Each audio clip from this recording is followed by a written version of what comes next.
50절에서 58절까지의 말씀입니다. 고린도전서 15장 50절에서 58절까지의 말씀을 한 절씩 교독을 하겠습니다.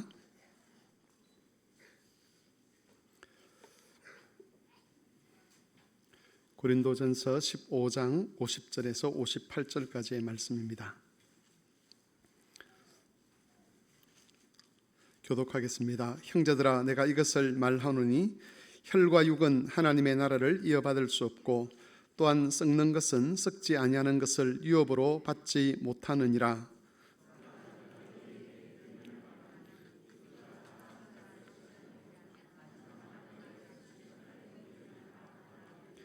나팔 소리가 나매 죽은 자들이 썩지 아니할 것으로 다시 살아나고 우리도 변화되리라.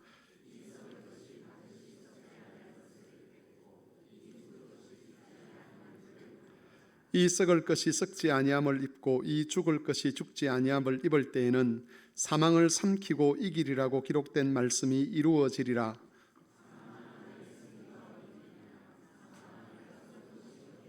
사망이 쏘는 것은 죄요 죄의 권능은 율법이니라.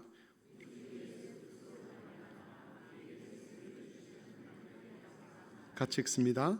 그러므로 내 사랑하는 형제들아, 견실하며 흔들리지 말고 항상 주의 일에 더욱 힘쓰는 자들이 되라. 이는 너희 수고가 주 안에서 헛되지 않는 줄 알미라. 아멘.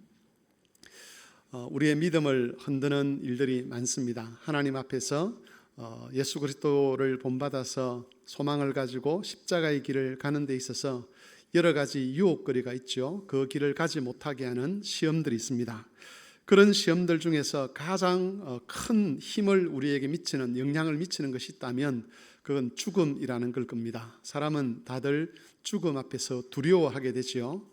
이 죽음에 대한 믿음의 시각이 바로 정립되어 있지 못하면 성도라 할지라도 그 신앙이 흔들리게 되고 또 믿음이 왜곡되어서 기복적인 신앙으로 변할 위험이 참 많습니다. 뿐만 아니라 그러한 죽음에 대한 잘못된 그런 시각 때문에 우리 신앙 전반이 그리스도를 따라서 자기를 부인하고 자기 십자가를 지는 그런 온전한 신앙으로 나아가지 못하게 되고 아주 어리고 연약한 유약한 신앙으로 남아있는 그런 결과가 만들어질 수가 있습니다. 그래서 죽음에 대해서 바로 알아야 되고 또 죽음에 대해서 바로 안다는 것은 그러면 죽고 난 다음에 우리의 자손들과 우리들이 어떤 식으로 그것들을 이해하고 정리를 해야 되는지에 관한 그런 생각에도 영향을 미치게 되는 것이죠. 그래서 오늘부터 해서는 이제 장례 매뉴얼에 나타난 그 내용을 따라서 우리가 좀 배우는 그런 시간을 갖고자 합니다. 원래는 이 시간에 결혼 매뉴얼 맨 뒷장에 있는 여러 가지 질문과 답을 하려고 했는데 또 좀 쉬었다 가려고 그러니까 분위기도 그렇게 해서 장례 매뉴얼을 하고 나중에 장례 매뉴얼 끝나고 난 다음에 질문과 답을 결혼에 대한 것, 장례에 대한 것을 같이 그렇게 다루어 보도록 하겠습니다. 오늘은 장례 매뉴얼 중에 제1과 죽음을 어떻게 가르칠까 하는 것에 관해서 같이 공부를 해 보도록 하겠습니다. 이전에 하던 대로 제가 쭉 읽어가면서 설명을 하겠습니다. 1. 죽음을 가르쳐야 할 교회. 친숙했던 죽음. 인류 역사에서 죽음은 친숙했습니다. 수명이 짧고 전염병, 기근, 전쟁 등으로 죽음은 흔했습니다. 출산 시 영아와 산모의 죽음이 잦고 어린아이가 어른이 되기 전에 죽는 경우도 흔했습니다. 죽음은 가까이 있었습니다. 죽음을 접할 기회가 많았습니다. 대부분은 집에서 죽고 장례식은 마을 행사였습니다. 어린이는 어른의 죽음을 자주 목격하고 이웃의 죽음을 곁에서 지켜보았습니다. 현대인에게 죽음은 소외되었습니다. 핵가족화, 도시화, 의학 발달, 현대적 장례 문화는 우리의 일상에서 죽음을 분리시켰습니다. 핵가족 위주의 생활과 젊은 사람들의 도시 이동은 노인과 젊은이들을 분리시켰습니다. 의학의 발달은 임종을 집이 아니라 병원이나 요양시설에서 맞이하게 만들었습니다. 장례식장, 화장장, 무덤은 도시 중심에 있지 않고 외진 곳에 있습니다. 묘지는 도시 밖으로 쫓겨나고 추모공원이나 납골당의 형태로 존재하게 되었습니다. 그런 시설이 들어오려 할 때 지역 주민은 반대합니다. 이로 인해 죽음은 현대인에게 소외되었습니다. 현대 사회를 죽음이 배제된 사회라고 합니다. 죽음에 대한 진지한 이야기를 좀처럼 들어보기가 어렵습니다. 사회 전체가 죽음의 문제를 외면합니다. 교회에서도 죽음에 관한 이야기를 듣기 어렵고 대학에서도 죽음에 대한 강의를 발견하기 어렵습니다. 설명을 좀 드리자면 이전에는 죽음이라는 것이 늘 일상적인 일이었다, 그렇게 볼 수 있다면 현대에 들어서는 그게 일상적인 일임에도 불구하고 마치 죽음이 우리 곁에 없는 것처럼 착각하며 만드는 그런 문화들이 형성되고 있다는 것이죠. 왜냐하면 직접적으로 죽음을 지켜보는 일이 드물기 때문에 그렇습니다. 이전에는 가족들 중에 누가 임종을 하게 되면 그래도 다 같이 모여 있으니까 가족이 임종하는 것을 눈으로 지켜볼 수가 있었습니다. 그런데 최근에는 그렇지 않죠. 가족의 임종을 지켜볼 수 있는 사람은 그렇게 많지 않습니다. 그리고 가족 중에서도 몇몇 사람들만 지켜볼 수 있고 나머지는 임종하신 이후에, 그리고 그것도 이렇게 우리가 장례 절차를 따라서 다 관의 시신을 안치하고 딱 이렇게 모든 것이 다 정리된 그 상태만 이렇게 잠깐 이렇게 보고 끝이 나버리는 그런 경우들이 많습니다. 그래서 내 사랑하는 가족이 이렇게 세상을 떠났지만 그 떠난 것을 이렇게 온 인격으로 온 몸으로 느낄 수 있는 그런 경우들이 가까이 있는 사람들 외에는 그렇지 않다는 거죠. 이전에는 온 마을이, 또 온 집안이, 온 동네가 다 죽음을 지켜보고 다 그렇게 했지만 지금은 그렇지 않아서 마치 죽음과 상관없는 세상처럼 그렇게 되고 있지만 사실은 죽음이라는 것이 늘 우리 곁에 있다는 겁니다. 그래서 교회에서도 죽음을 가르쳐야 되는데 실제로는 그렇지 않는 경우가 많다는 것을 여기서 지적을 하고 있습니다. 계속 읽도록 하겠습니다. 죽음을 기억하라. 제가 원래 책에는 이렇게 존칭으로 되어 있지 않습니다. 그런데 제가 계속 그렇게 읽는다는 것 양해를 해주시기 바랍니다. 이런 변화에도 불구하고 죽음은 여전히 흔합니다. 무수한 생명이 태어나는 그 숫자와 동일하게 수많은 죽음이 있습니다. 우리는 언제든지 죽을 운명입니다. 죽음은 다른 사람만 겪는 일이 아니라 내가 겪을 일입니다. 모든 사람은 죽습니다. 죽음은 생명만큼 흔합니다. 죽음과 생명은 분리되지 않습니다. 생명의 끝에 죽음이 있습니다. 생명과 죽음은 맞닿아 있습니다. 그렇기에 누구든지 죽음을 항상 생각해야 합니다. 유럽 역사에서 많은 사람은 메멘토 모리라 하여 죽음을 항상 기억했습니다. 여기에 있는 이 메멘토 모리라는 것은 메멘토라는 것은 기억하다라는 라틴어고요. 모리라는 것은 죽음이라는 뜻입니다. 그래서 늘 죽음을 기억하고 살라. 이게 기독교 문화 속에서 만들어진 격언입니다. 기독교 문화 속에서 늘 죽음을 기억하고 사는 것, 그게 지혜로운 삶이라고 그렇게 이야기를 하는 것이죠. 나이가 여기 보면 이제 우리가 그렇게 이야기하지 않습니까? 죽음에 가까운 사람이 있고 죽음에서 좀 먼 사람이 있다 그러는데 사실 우리가 경험적으로 좀 연세가 좀 드신 분이 죽음에 더 가까이 있는 것 같고 젊은 사람은 죽음에서 좀 더 멀어진 것 같지만 그게 항상 동일하게 적용되는 원칙은 아니라는 것을 여러분도 아마 잘 알고 계실 것입니다. 언제든지 죽음과 삶은 같이 있는 거죠. 그래서 우리가 어떻게 그 한 사람의 생명이 얼마만큼 정해져 있는지 그걸 우리가 알 수 없기 때문에 우리는 언제든지 죽을 수 있다는 것을 염두에 두고 살아야 합니다. 저도 간혹 우리 아이들에게 그런 말을 합니다. 지금 이렇게 만나서 헤어지지만 다음에 못 만날 수 있어. 우리의 삶을 생명을 우리 스스로 지킬 수 없는 거기 때문에 지금 내가 너랑 헤어지지만 그러나 이것이 예수 그리스도께서 다시 오시기 전까지는 이별이 되는 그런 헤어짐이 될 수 있으니까 늘 그렇게 알고 살아가야 돼라는 그런 이야기를 간혹 한 번씩 하기도 합니다. 여러분, 이게 우리의 삶이라는 거죠. 삶과 죽음은 절대로 분리되어 있지 않습니다. 연세 드신 분들만 그런 것이 아니라 어린 아이들도 언제든지 사고나 또 다른 이유로 죽을 수 있다는 것을 우리는 늘 기억하며 살아야 합니다. 계속 읽어보겠습니다. 죽음을 가르치고 준비해야 될 교회. 교회는 교인들에게 죽음을 가르치고 준비시켜야 합니다. 역사적으로 교회는 이 일에 충실했습니다. 중세교회는 죽음에 대해 가르쳤습니다. 웨스트민스터 예배 모범은 환자의 신방에 관하여라는 장에서 목사는 그들이 건강할 때 죽음을 준비하도록 권면해야 한다라고 가르칩니다.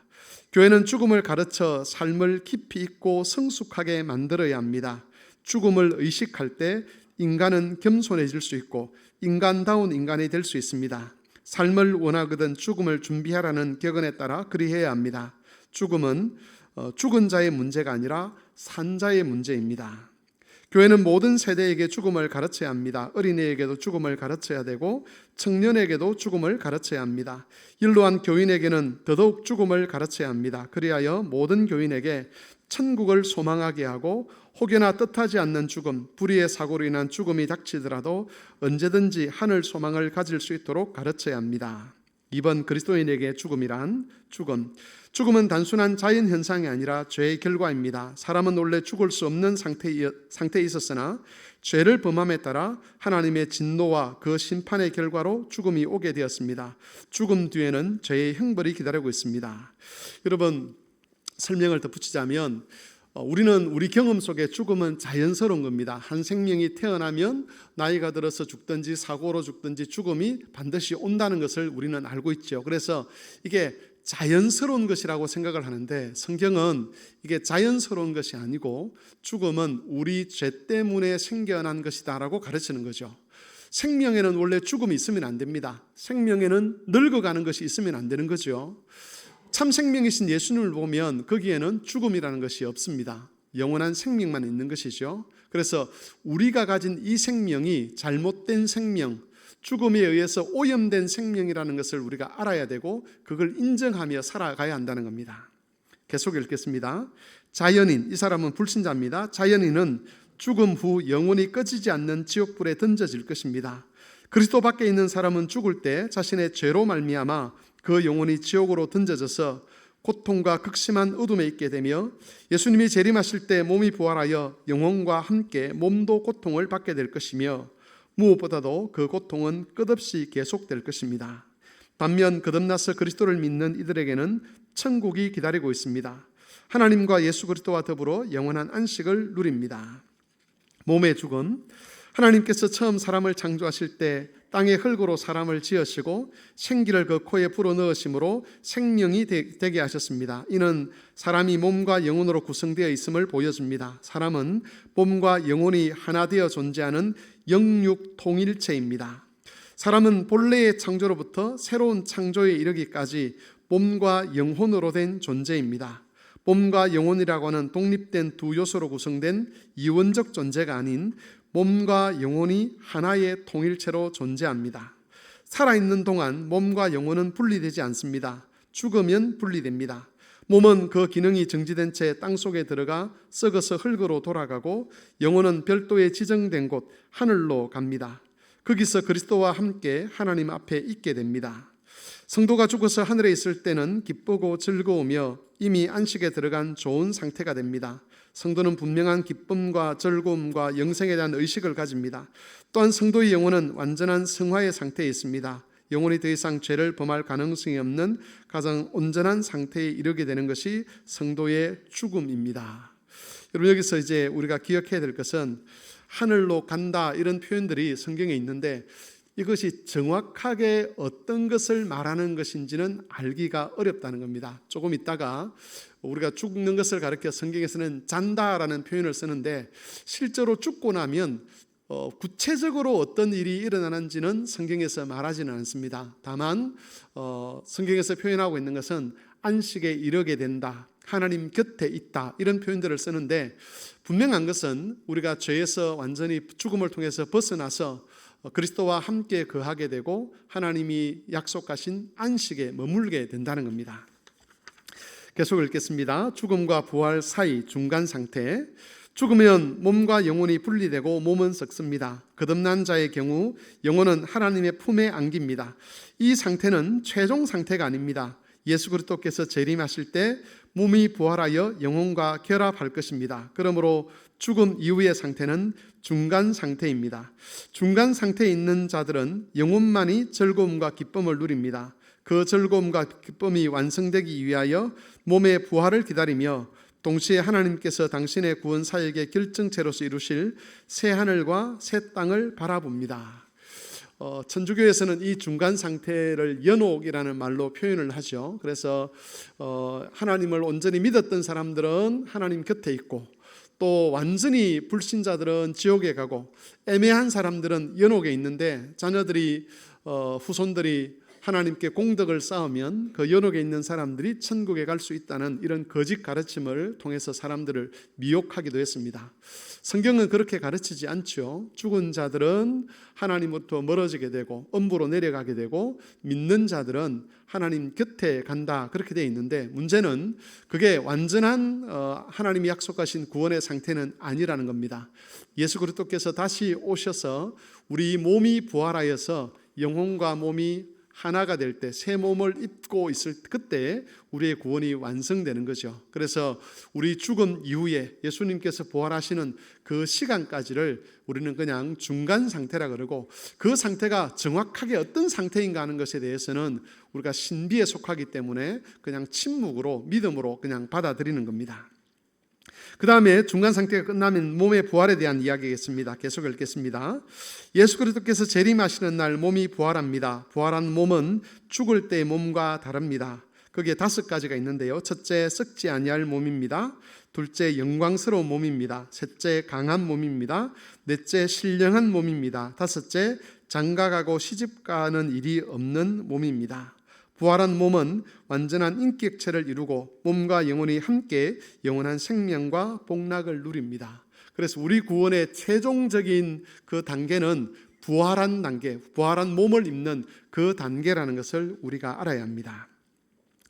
제가 여기 자세하게 말씀을 드리지 않는 이유는 지금은 우리가 어떤 죽음의 의미 또 부활에 대한 소망 이런 것들을 이야기하기보다는 이 죽음의 문제를 우리가 어떤 관점에서 바라보고 그러면 그 이후에 한 성도가 죽었을 때 그 장례는 어떤 방식으로 우리의 소망을 표현하는 장례가 되어야 하는 것인지를 살피기 위해서 간단하게 넘어가겠습니다. 그리스도인에게 죽음이란 읽어보도록 하겠습니다. 그리스도인은 몸의 부활을 기다립니다. 이런 점에서 성경은 죽음을 비유적으로 잔다라고 표현을 합니다. 예수님은 회당장 야이로의 딸이 죽었을 때 이 아이가 죽은 것이 아니라 잔다라고 그렇게 말씀을 하셨습니다. 또 나사로가 죽었을 때는 우리 친구 나사로가 잠들었도다 그렇게 말씀을 하셨습니다. 그 밑에 성경들이 있는데 제가 그건 다 읽지 않겠습니다. 어쨌든 성경은 그리스도의 죽음을 가리켜서 잔다라고 하는 것이죠.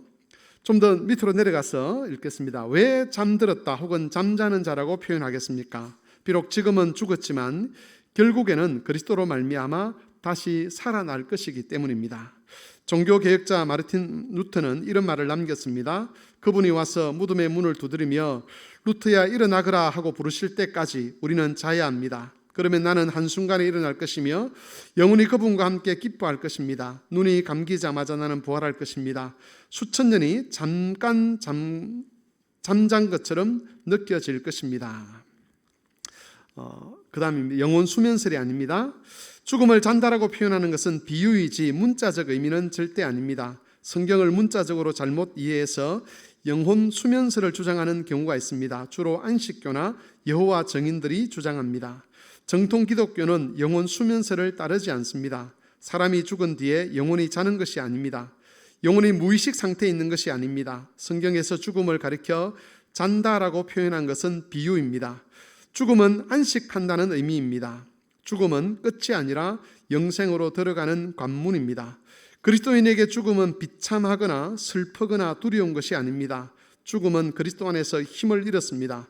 그리스도인은 죽음 이후 마치 침대에서 잠자는 것처럼 안식할 것입니다.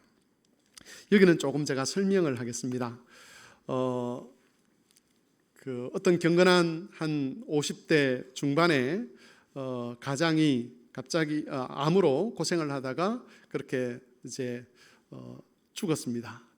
자녀들이 한 20대 후반쯤 되겠죠. 50대 중반쯤 되니까 20대 후반이고 자녀들이 이제 막 기반을 가지기 시작했습니다.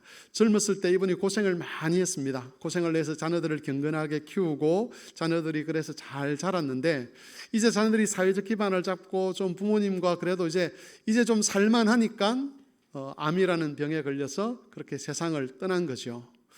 그 장례식장에서 그 동네 사람들이 이렇게 이야기를 했습니다. 참 불쌍하다. 이제 그렇게 고생을 하더니만 이제 좀 살만하니까 떠나네. 참 불쌍하다. 그렇게 이야기를 했습니다. 그때 그것을 듣고 있던 그 집의 가족 중 하나가 젊은 친구 하나가 아니요, 우리 아버지는 불쌍하지 않습니다. 우리 아버지는 하나님과 영광스러운 자리에 지금 있습니다. 그래서 아버지를 떠나보낸 슬픔은 있지만 아버지는 불쌍하지 않습니다. 그렇게 대답을 했다고 합니다. 여러분, 성도의 죽음은 절대로 불쌍하지 않습니다. 우리가 불쌍한 것이요, 남아있는 사람들에게 불쌍한 것이, 그 안타까운 것이고 힘든 것이지, 하나님의 품 안에 있는 그 성도에게는 가장 큰 영광입니다. 제가 몇 번 이 설교단에서 성경을 가져와서 그렇게 설교를 한 적이 있습니다. 여러분의 가족 중에 믿음 안에서 세상을 떠난 사람들은 절대로 억울하거나 절대로 불쌍하거나 그렇지 않습니다.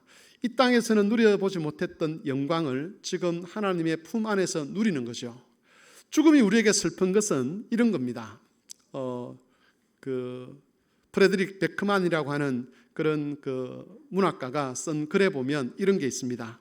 죽음이 잔인한 이유는 살아있는 사람으로 하여금 살 힘을 잃게 만들기 때문이다, 이렇게 이야기를 합니다. 죽은 사람에게는, 특별히 믿음 안에서 죽은 사람들에게 그 죽음은, 여기도 그렇게 표현하고 있죠, 하나님의 안식으로 들어가는 관문입니다. 나이가 많아서 죽든 어려서 죽든 젊어서 죽든 성도의 죽음은 하나님의 영광 안으로 들어가는 관문이죠. 죽음이 힘을 잃어버리는 겁니다. 다만 그런 사랑하는 사람이 떠나버린 남아있는 사람들에게 그 죽음이라는 것이 살 힘을 잃게 만드는 거죠. 옆에서 나와 함께 사랑을 나누고 애정을 나누고 주고받았던, 그 신뢰관계를 주고받았던 기둥 같은 사람들이 떠남으로 인해 가지고 우리의 삶이 무너지는 것처럼 여겨져서 그렇지, 결코 죽음이 비극적인 일이 아니라는 것을 우리는 알아야 합니다. 그렇기 때문에 바울은 고민을 했습니다. 내가 이 몸을 떠나 하나님과 함께 거하기를 정말 원하지만 또 한편으로는 하나님의 영광을 위하여, 이 땅의 교회를 위하여 하나님 주신 사명을 감당하기도 원한다. 이 둘 사이에서 내가 뭘 선택해야 될지 모르겠다라고 하는 그런 말씀이 빌립보서에 나옵니다. 여러분, 우리의 죽음이라는 것은 절대로 비극적인 것이 아님을 우리가 꼭 기억하시기를 바랍니다. 그래서 우리 때문에 슬퍼하는 것은 맞지만 떠난 자 때문에 슬퍼하지는 마시기를 바랍니다. 믿음 안에서 하나님의 부름을 받은 자들은 결코 억울하지도, 결코 비참하지도, 결코 두렵지도 않습니다. 그분들은 지금 예수 그리스도께서 다시 재림하실 날 몸의 부활을 입을 때까지 하나님 안에서 안식하며 그 날을 기다리고 있다는 것을 꼭 기억하셨으면 좋겠습니다. 계속 읽겠습니다. 죽음을 두려워하지 않는 그리스도인. 불신자에게 죽음은 영원한 형벌로 들어가는 것입니다. 그렇기에 두렵습니다.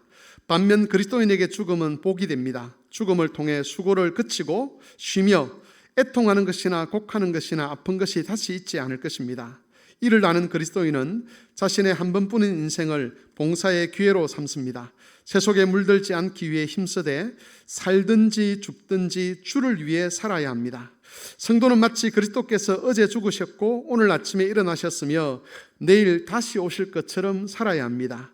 죽음에 임박해서는 두려워하지 말아야 합니다. 믿지 않는 자들처럼 죽음만을 가지고 지나치게 슬퍼하는 것은 바람직하지 못하며 성령께서 주시는 확신으로 말미암아 부활과 영생의 상급을 바라보며 서로를 위로해야 합니다. 거기 고린도전서 15장 15절 말씀이 기록되어 있는데 제가 읽어보겠습니다. 사망아, 너의 승리가 어디 있느냐? 사망아, 내가 쏘는 것이 어디 있느냐? 사망은 결코 완전한 끝이 아니라는 것을 우리가 꼭 기억하셨으면 좋겠습니다. 3번, 어떻게 교인에게 죽음을 가르칠 것인가? 교회는 교인에게 죽음을 가르치고 준비시켜야 합니다. 모든 세대에게 가르쳐야 합니다. 어린이, 청소년, 청년, 장년, 노년엔 모두에게 가르치고 준비케 해야 합니다. 이를 위해서 목사는 설교와 사도신경 강해, 교리 교육, 장례식 등을 통해 죽음을 교훈해야 합니다. 설교자는 죽음을 다루는 성경 본문을 적절히 다루어야 합니다. 또한 사도신경의 몸의 부활 항목을 자주 가르쳐야 합니다. 소교리 문답을 통해 어린이들에게 죽음의 의미를 가르쳐야 합니다. 가능하면 모든 세대가 교인의 장례식에 참석하게 하여서 죽음을 배우도록 해야 합니다. 저는 개인적으로 우리가 보통 임종을 하게 되면 이렇게 입관식을 한다 그러지 않습니까? 입관식을 할 때 보통 가족들만 가서 이렇게 살짝 입관식을 하는데 이게 신뢰가 될지 모르겠지만 우리가 가족들도 중요하지만 믿음 안에서 한 형제 자매 된 것들을 우리가 기억한다 그러면 또 고인이 되신 분들이 하나님 앞에서 참된 소망을 가지고 그렇게 이 땅에서의 삶을 살았다고 한다면 사실은 그 장면은 온 교인들이 함께 보아야 될 장면이 아닌가 하는 그런 생각을 개인적으로 하고 있습니다. 이게 뭐 진리거나 반드시 그러해야 되거나 그런 것은 아니지만 믿음 안에서 한 형제 자매 된 자가 이제 이 땅에서의 수고와 삶을 끝내고 하나님 앞으로 떠나고 이 썩을 육체만 남겨놓은 그것을 보면서 이 사람이 살았던 삶에 대해서 회상할 뿐만 아니라 이 사람이 가졌던 믿음을 다시 한번 확인하고 그 소망을 새기는 그런 시간이 사실 입관식이죠. 단순히 모여서 찬송하고 예배하는 것도 참 좋겠지만 그러나 그가 남겨놓은 그 마지막 육신의 흔적을 함께 보는 것도 아주 소중한 일일 것이라 생각을 하고 또 가능하다면 자녀들에게 그러한 것들을 분명히 보여주면서 우리의 마침이 이 땅에서의 마침이 끝이 어떤 식으로 끝나게 되는가를 가르칠 필요도 있습니다. 그러면서 성도에게 있어서 죽음이라는 것이 어떤 의미인지를 실제로 눈으로 보고 또 소망하도록 그렇게 가르쳐야 한다는 겁니다. 계속 읽겠습니다. 설교자는 죽음을 교훈할 일이 많다 보니 회중들도 이미 충분히 알고 있다고 생각하기 쉽습니다. 하지만 장례식에 주로 참석하는 교인이 아닌 경우는 죽음에 대해 들을 기회가 별로 없습니다. 장로 역시 평소에 죽음과 장례에 대한 성경 지식을 잘 익혀서 교인들을 가르치고 신방하면서 죽음을 교훈하는 일에 힘써야 합니다. 그래서 죽음을 두려워하거나 또는 죽음에 대해서 어떤 거부감을 갖거나 그렇게 우리가 접근하지 않도록 조심해야 한다는 것이죠. 사실 그런 때가 있습니다. 임종을 앞둔 분들에게 찾아가서 임종 기도라는 걸 그렇게 이름을 그렇게 붙이죠. 임종 기도를 해드리고 싶은데 그때에 임종 기도를 하는 게 참 부담이 될 때가 있습니다. 왜 그러냐면 혹 이분이 이 임종 기도를 어떻게 불편하게 받아들이지는 않을까 하는 그런 부담이 있다는 거죠. 그래서 참 원래 마음 뜻과는 다르게 좀 다른 기도를 하고 올 때가 있습니다만은 우리가 만일 죽음에 대한 그 성경적 지식을 바로 가진다면 내가 지금 살아있을 이 건강할 때에 누군가가 나를 위해서 임종 기도를 해준다고 해서 그걸 불쾌하게 생각할 필요가 전혀 없는 거죠. 병들어서 병원에 있을 때에 연세가 들어서 이제 얼마 있지 않으면 내가 볼 때에도 또 자녀들이 볼 때에도 본인이 생각할 때에도 하나님의 부르심이 가까웠다라고 느껴질 때는 여러분 자원하여서 자녀들에게나 또는 가족들에게나 교육자들에게 임종 기도를 요청하시기를 바랍니다. 여러분 마음속에 있는 하나님이 심어두신 그 소망이 희미해지지 않도록 이 소망을 죽음 직전까지 붙들고 감으로써 죽음을 두려워하지 않도록 그런 임종기도를 오히려 요청하는 것이 훨씬 더 저는 유익하다고 봅니다. 가족들이 요청을 하면 사실은 본인이 있는 데서 그렇게 하기가 좀 어렵습니다. 본인이 요청하면 교육자들이나 장로님들이나 또는 가족 또는 다른 어떤 우리 권사님들이나 집사님들이 그렇게 자유롭게 정말 감사하는 마음으로 그런 임종기도를 할 수 있지 않겠습니까? 죽음을 두려워하지 마시기를 바랍니다. 마지막으로 한 가지만 더 말씀드릴 것은 우리가 이 장례 메뉴를 살피는 이유는 우리가 하는 장례 예식에 바로 이 믿음들이 표현되도록 해야 된다 그런 의미에서 먼저 1장에서는 죽음의 의미가 무엇인가를 살피는 것이고 이 이후에 그러면 이런 믿음을 가진 사람들의 그 죽음 이후에 장례는 어떻게 치를 것인가 하는 것들을 우리가 살펴보아야 하는 것이죠. 우리의 모든 것을 통해서 이 하나님이 주신 복음의 영광을 드러내야 되는데 장례식도 그러해야 되지 않겠습니까? 간혹 이제 그런 표현을 쓰죠. 이렇게 화환을 보낼 때 고인의 명복을 빕니다.